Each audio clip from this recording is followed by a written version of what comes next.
Hello बच्चों, welcome to Veda academy. मैं SB sir, आपका फिजिक्स मेंटोर, एक बार फिर से लेकर आ चुका हूं आपके नीट एग्जामिनेशन के लिए एक और बेहतरीन सेशन, जहां पर आज हम लोग डिस्कस करने वाले हैं how to score 160 plus marks in your NEET physics examination.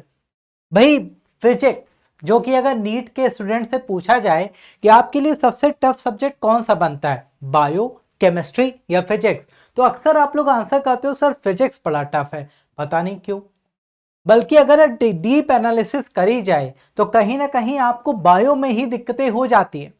Physics इतना टफ सबको लगता है, सब ज्यादातर बच्चे कॉमनली यही बोलते हैं सर हमारा फिजिक्स बड़ा वीक है।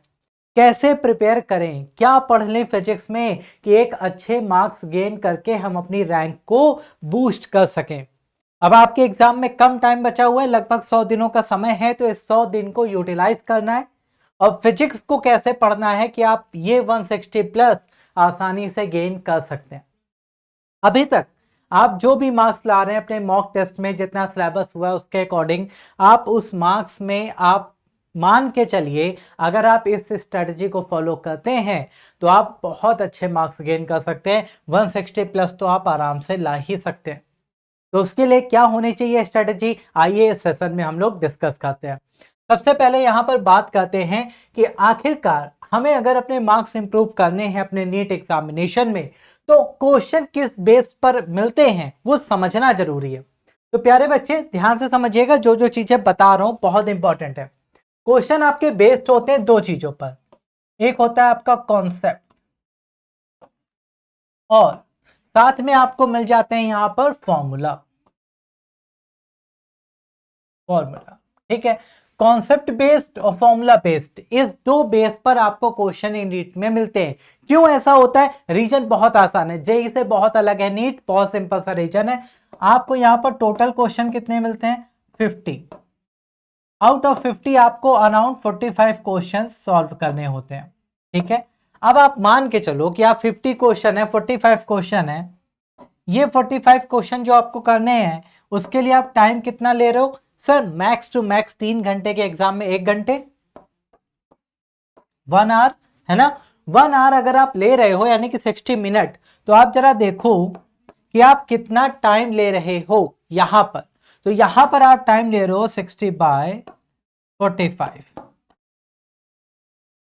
ठीक है, ये आप काटोगे तो 3 से चला गया, ये बच गया आपका 110, 1.33, है ना। 1.3 यानी कि लगभग लगभग आपको 1.3 सेकंड मिल रहे हैं एक क्वेश्चन के लिए। कितना कम समय है। क्यों कम समय है सर? लॉजिक के साथ देखो, इस समय को 3 काम करने में यूटिलाइज करना है आपको। कौन से 3 काम?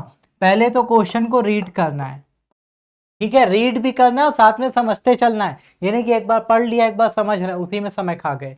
फिर आपको उसे सॉल्व करना है, सॉल्व करना है। सॉल्व करने के बाद आपको आपकी ओएमआर सीट भी फिल करनी है इसी समय में। अब आप समझो कितना कम समय है, समझ रहे हो। तो इसीलिए आपका जो एग्जाम में क्वेश्चन पेपर आएगा वो कैसा आने वाला है? वो आपको बहुत लॉजिकल नहीं मिल रहा है, वो सिर्फ मिलेगा कॉन्सेप्ट बेस्ड और फॉर्मूला बेस्ड, जो कि रियलिस्टिक हो इस टाइम में करना। तो आप एग्जामिनर को समझो कि वो ऐसे टफ या बहुत हाई लेवल क्वेश्चन बनाएगा ही नहीं। वो या तो फॉर्मूला बेस्ड बनाएगा न्यूमेरिकल्स, या तो कॉन्सेप्ट पूछेगा। इसीलिए कहते हैं एनसीईआरटी अच्छे से पढ़ो। आप जेई देने नहीं जा रहे हो, आप नीट देने जा रहे हो। समझ में आई बात?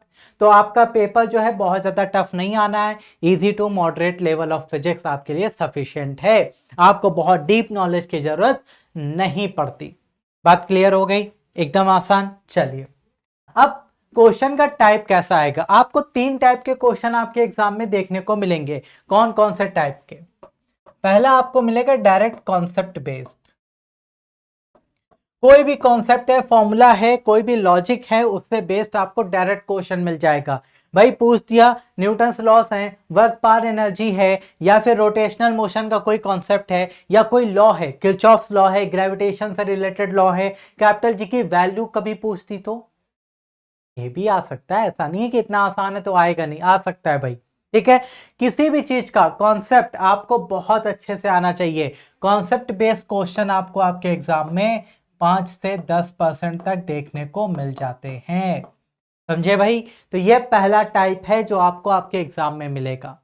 कम क्वेश्चन आते हैं मानता हूं, लेकिन आ तो सकते हैं ना, तो उसको हमें अच्छे से समझना है। एक एक नंबर की लड़ाई है, इसलिए हर चीज को प्रॉपर समझना है।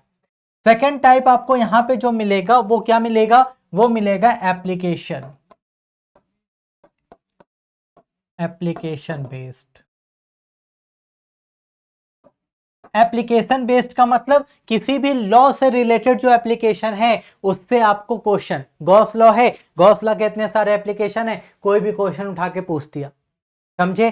करंट इलेक्ट्रिसिटी है, किरचॉफ्स लॉ है, लेंज लॉ है, इलेक्ट्रोमैग्नेटिक इंडक्शन है, अल्टरनेटिंग करंट है, वहां पर जितने लॉस हैं उसके एप्लीकेशन पूछ दिया।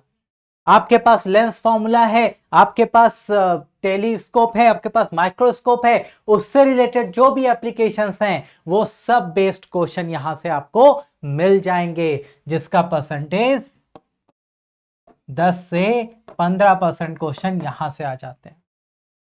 फिर आपके पास थर्ड टाइप क्या बचेगा प्यारे बच्चे? वो बचेगा आपके पास सिंपल फॉर्मूला और न्यूमेरिकल या फॉर्मूला डायरेक्ट लगाइए, आंसर ले जाइए। समझ में आया? इसमें आपको दोनों की जरूरत पड़ेगी। एक कॉन्सेप्ट आना चाहिए, फॉर्मूले याद होने चाहिए, उससे रिलेटेड आपको 70 से 80% क्वेश्चंस मिल जाएंगे आपके नीट एग्जाम में। बिल्कुल सिंपल से लॉजिक बता रहा हूं। 70 से 80% क्वेश्चन यहां से आ रहे हैं, मैक्सिमम वेटेज इसी का है। तो अब क्या यहां पे सारे रूल्स फॉर्मूले सब याद होने चाहिए? बिल्कुल होने चाहिए। उनके डेरिवेशन आने चाहिए? बिल्कुल नहीं, कोई जरूरत नहीं है। वहां आप सब्जेक्टिव पेपर नहीं दे रहे हो, ऑब्जेक्टिव है यार, डेरिवेशन थोड़ी ना पूछेगा। सिंपल सा फाइनल जो बॉक्स आ रहा है वो याद कर लो। लेंस मेकर्स फॉर्मूला आना चाहिए। टेलीस्कोप माइक्रोस्कोप में आपको मैग्निफिकेशन निकालना नहीं पता हो चलेगा, लेकिन मैग्निफिकेशन के फॉर्मूले पता होने चाहिए। मैग्निफिकेशन के फॉर्मूले पता होने से भी काम पूरा नहीं हो रहा है। क्यों? लॉजिक समझो। मान लो आपने एक फॉर्मूला लिख भी लिया, कोई भी मैं एक सिंपल सा फॉर्मूला लेता हूं भाई, है ना, म्यू नॉट म्यू ई, कोई भी ऐसा formula, F not F E, कुछ भी ले लो आप, एफ के फॉर्म में ले लो, फोकल लेंथ हम ले लेते हैं, ठीक है भाई। एफ नॉट एफ ई, इसके यूजुअल मीनिंग आपको पता होने चाहिए, सिर्फ फॉर्मूला रट के मत चले जाना, यूजुअल मीनिंग बहुत जरूरी है। समझे बच्चा?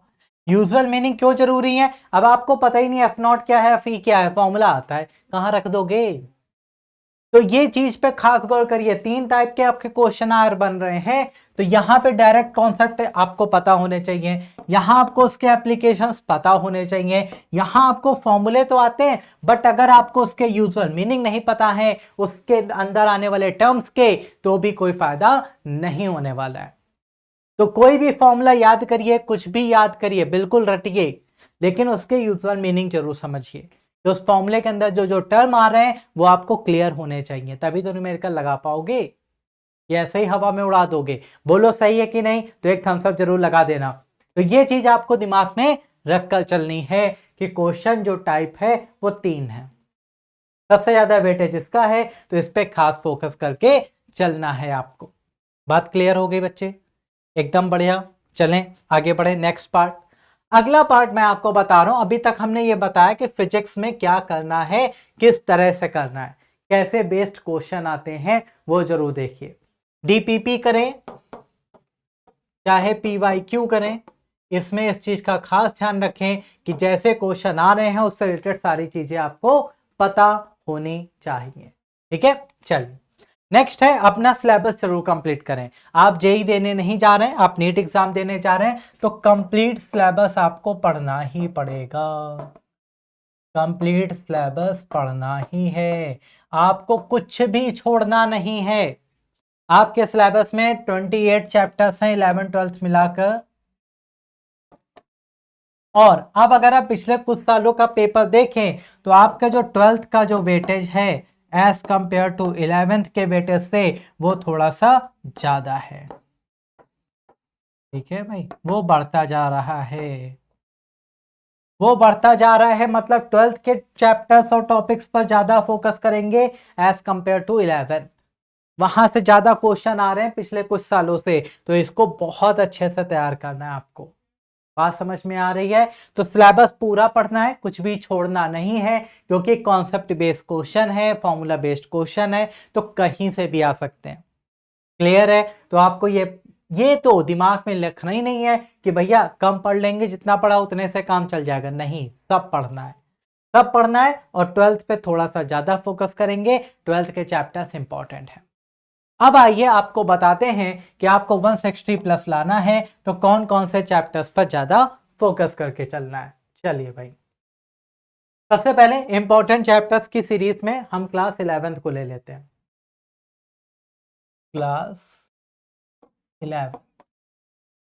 11th में अगर हम बात करें तो स्टार्टिंग देखो, हर चैप्टर को थोड़ा थोड़ा हम डिफाइन करते हुए चल रहे हैं। 14 चैप्टर है। फर्स्ट चैप्टर आपका चलता है यूएनडी, यूनिट एंड डायमेंशन। इससे आपको एग्जाम में मिलते हैं 1 से 2 क्वेश्चन, कभी कभी नहीं भी आता है। पिछले कुछ सालों में देखा गया है कुछ पेपर्स में नहीं भी है, कहीं 1 है कहीं 2 है। तो सिंपल क्वेश्चन एरर का आ जाएगा या डायमेंशन फॉर्मूला का आएगा। बहुत बच्चों वाला क्वेश्चन नहीं आता है। 2-3 चीजें अच्छी हैं, उन्हें अच्छे से पढ़ लीजिए। Significant figure, error find out करना और डायमेंशन फॉर्मूला, 3 चीजें आगे, क्वेश्चन यहीं से मिलेगा, पक्का मिलेगा। सेकंड आपका आता है काइनेमैटिक्स। काइनेमैटिक्स में आपको 2 टाइप मिलेंगे, 1D और 2D। यहां से भी आपको एग्जाम में 2 क्वेश्चन का ही वेटेज रहता है, ठीक है, 1 से 2 क्वेश्चन। 1D 2D, भाई 1D में वही आपका सिंपल मोशन है, इसको प्लेन में ले जाओगे तो 2D हो जाएगा। न्यूमेरिकल टाइप क्वेश्चन आने के चांसेस ज्यादा रहते हैं, इसलिए इसको अच्छे से पढ़िए। यहां पर आपका प्रोजेक्टाइल मोशन इंपॉर्टेंट टॉपिक बनता है, अच्छे से तैयार करना मत भूलिएगा। थर्ड आपको यहां से मिलेगा एनएलएम हो गया।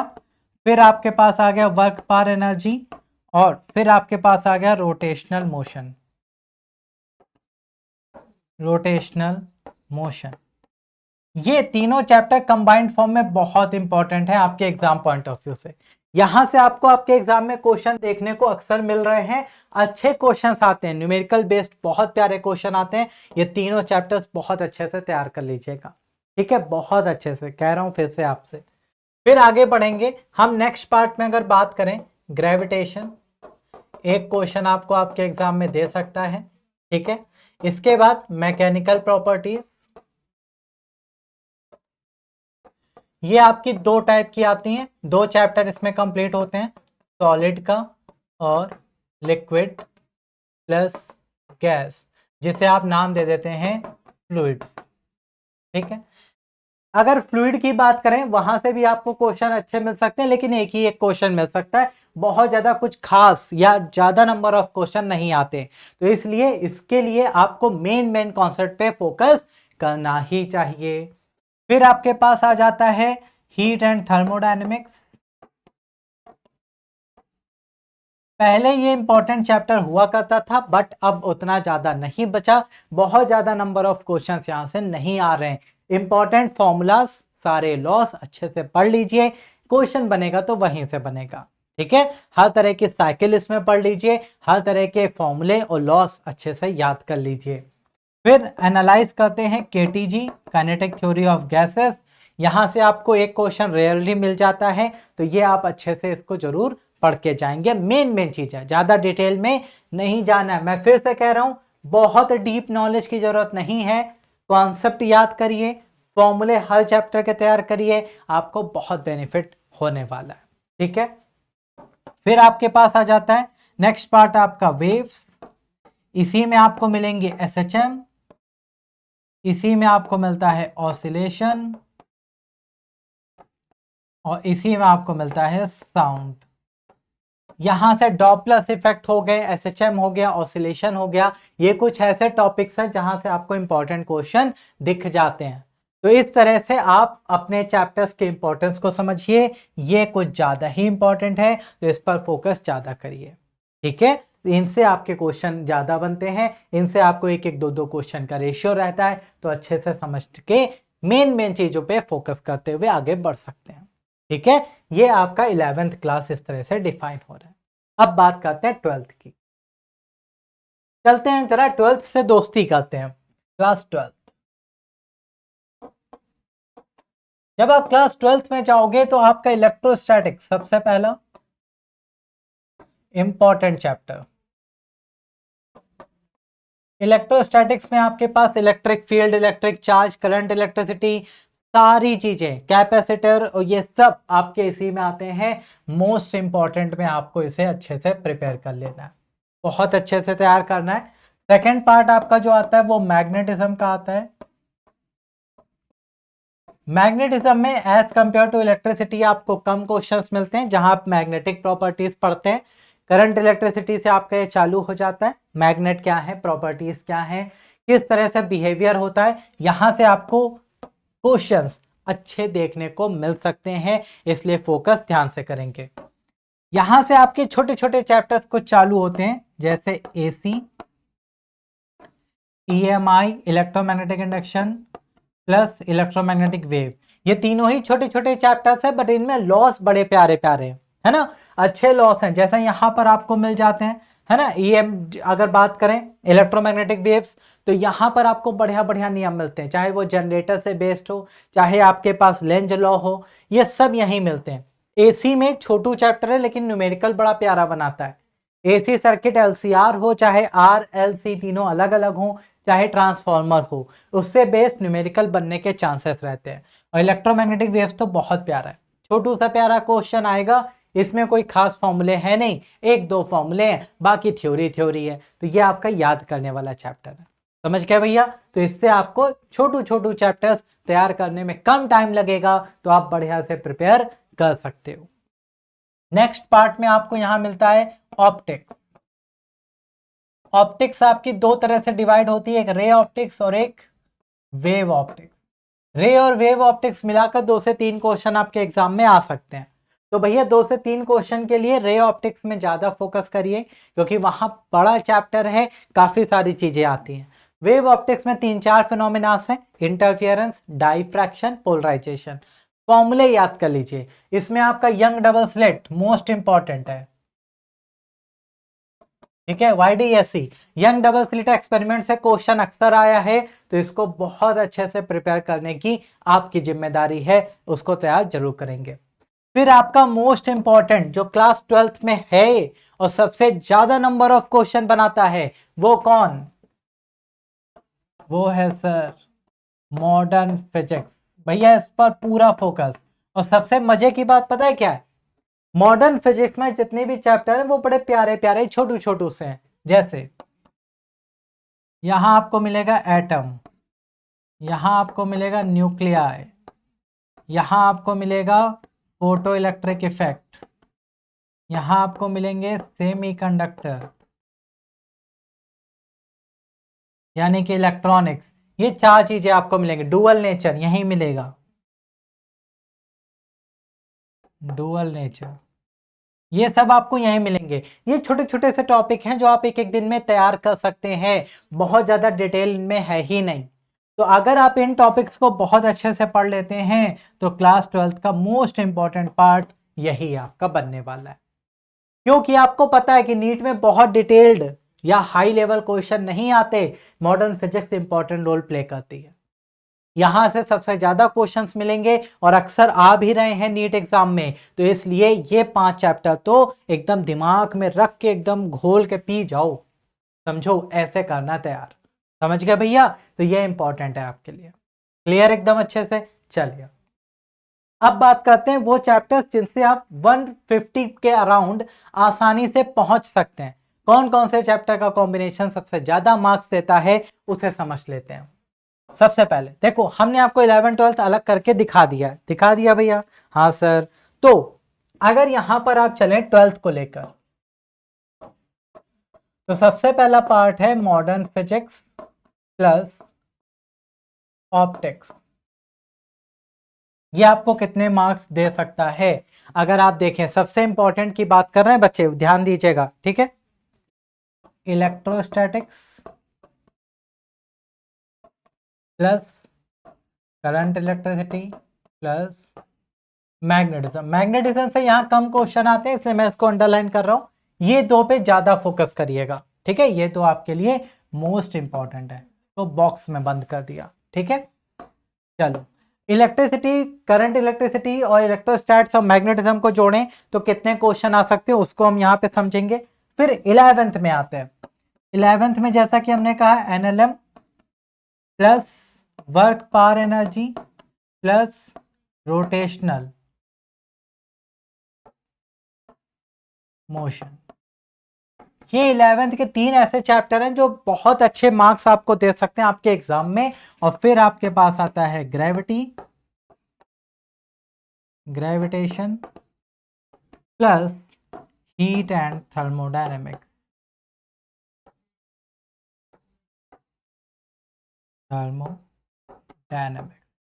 ये 4 ऐसे पेयर मैंने आपको दे दिए जो मैक्सिमम मार्क्स आपको आपके एग्जाम में दे सकते हैं। बात समझ में आ गई?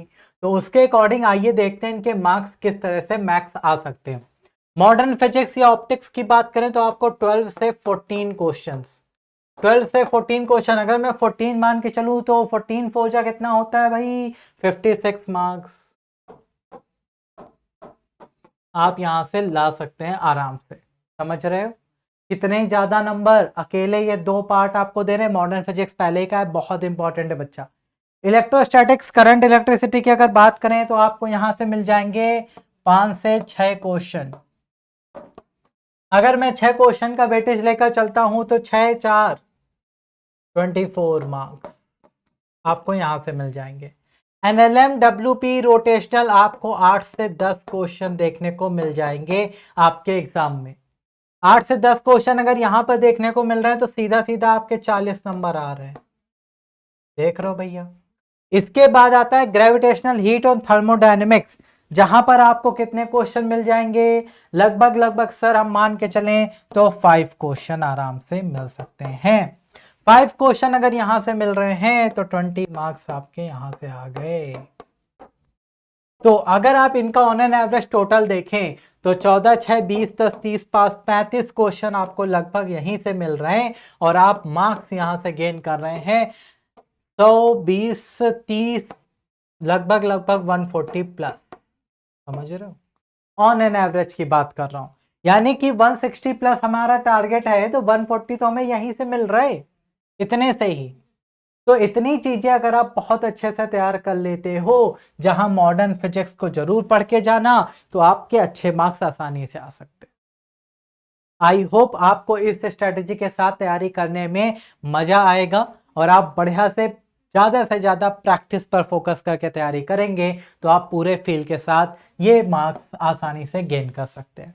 4 महीनों का समय कम नहीं है, बस टाइम को अच्छे से यूटिलाइज करिए और तैयारी बेहतर ढंग से करते रहिए। इसका आपको पीडीएफ मिल जाएगा, उस पीडीएफ को भी आप डाउनलोड कर सकते हैं हमारे टेलीग्राम चैनल के थ्रू भी।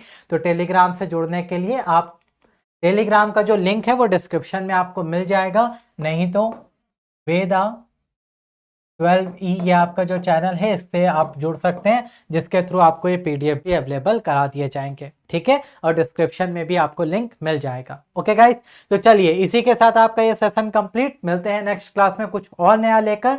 और हाँ, अगर आपको फिजिक्स के किसी भी टॉपिक में डाउट है या आपको हार्ड लगता है और आप चाहते हैं कि उसका एक इजी क्लास मिल जाए जिससे आप उसे बहुत आसानी से समझ सकें, तो आप कमेंट करके हमारे साथ शेयर कर सकते हैं। हम उसका सॉल्यूशन और उसका एक इजी मेथड आपके लिए जरूर लेकर आएंगे। ओके, तो कीप लर्निंग एंड बढ़िया से तैयारी करते रहिए। Thank you so much, have a great day, take care, bye bye.